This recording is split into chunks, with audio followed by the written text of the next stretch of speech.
D'abord, Emmanuel Ducrot est avec nous. Bonjour Emmanuel. Bonjour Dimitri, bonjour à tous. Du journal L'Opinion, vous nous parlez de Mayotte ce matin, dévasté, sans télécom, sans électricité, sans eau.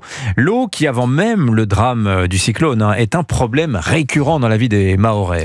Oui, Mayotte est pour ce domaine une île de pénurie qui court après l'objectif inatteignable de fournir de l'eau potable en quantité suffisante pour les habitants. 320 000 Français, autant d'étrangers, dont une moitié de clandestins. Et pour cause, si la demande augmente, c'est que la population ne cesse elle aussi d'augmenter de 3% par an. Alors l'île produit 39 000 mètres cubes d'eau potable par jour, les besoins sont de 45 000. Il y avait donc, même avant ce cyclone, des coupures tournantes dans les communes de l'île et ça s'est aggravé avec la sécheresse en 2023. Car l'eau utilisée à Mayotte est essentiellement de l'eau de surface aux 3/4.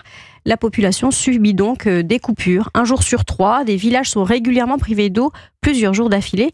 Pour tenter d'améliorer la situation, l'île a construit une usine de désalinisation, mais elle menace de surcharger le lagon en sel. Mais ça, c'était avant. Et l'habitat insalubre n'arrangeait rien. Non, dans les habitats légaux, seuls 7 foyers sur 10 avaient un robinet. Pour les 40% d'habitats informels de Mayotte, autant dire les bidonvilles, l'accès à l'eau potable est totalement aléatoire, dépendant parfois de fontaines payantes ou même inexistant pour 40 000 personnes. Ça, ce sont les chiffres d'une ONG spécialisée.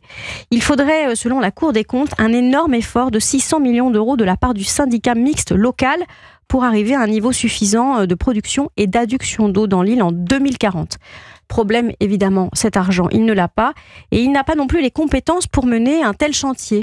En 2022, l'État avait proposé de prendre une partie des coûts en charge contre la reprise en main de la maîtrise d'ouvrage, mais la collectivité a refusé. Elle a un peu assoupli sa position depuis la grande crise de l'eau de 2023, mais de toute façon, il va falloir tout refaire. Il y a des gros problèmes aussi pour l'assainissement. Oui, il est tout aussi insuffisant. Il y a 33 stations d'épuration à Mayotte et elles ne fonctionnent vraiment pas très bien. Pour ne rien arranger, une partie des habitations légales n'y sont pas reliées, sans parler bien sûr des bidonvilles qui ne cessent de grossir. Le parc naturel marin de Mayotte s'en alarme régulièrement parce que d'énormes masses d'eau polluées ruissellent chaque jour dans le lagon et dans les eaux autour de l'île. Et donc ça pose des problèmes sanitaires. Mais oui, après la crise de l'eau de 2023, on s'en souvient un peu, mais Mayotte a connu une épidémie de choléra qui a touché des centaines de personnes et fait 5 morts. Une maladie du tiers-monde, due à une bactérie qui se trouve dans les eaux souillées. C'est la conséquence directe du manque d'eau potable. Les habitants se servent dans les rivières.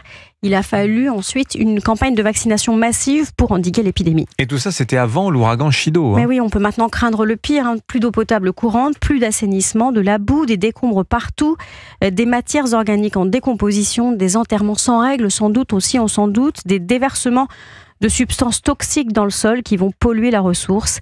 Les ingrédients sont réunis pour une nouvelle crise sanitaire de l'eau. Signature Europe 1, Emmanuel Ducrot. Merci beaucoup Emmanuel. 8h53.